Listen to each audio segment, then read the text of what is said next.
Mata sembab Ridwan Kamil saat bermain dengan Arkana jadi sorotan.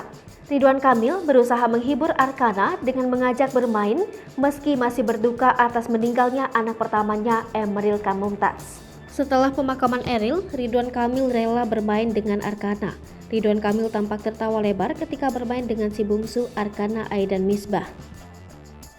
Momen ini terlihat dari unggahan akun Instagram @arkanaidan, Rabu 15 Juni 2022. Dalam video yang diunggah akun tersebut, tampak Ridwan Kamil dan Arka bermain lempar bola. Mata Ridwan Kamil masih terlihat sembab, namun ia tersenyum tampak menikmati bermain dengan si bungsu. Ketika bola yang dilempar Ridwan Kamil tak sengaja mengenai kepala Arka, suami Atalia Praratia ini langsung tertawa. Di hari yang sama, Ridwan Kamil juga mengunggah foto dirinya dan Atalia menggandeng Arka di lokasi pembangunan Masjid Al-Mumtaz di Cimaung, Kabupaten Bandung, Jawa Barat.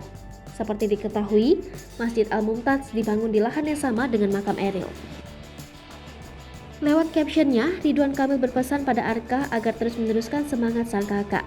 Ridwan Kamil berjanji ia dan Atalia akan mencintai Arka sebagaimana mereka mencintai Eril.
Hai pemirsa Sri Popo TV, jangan lupa komen, like, dan subscribe, serta tonton terus berita-berita terbaru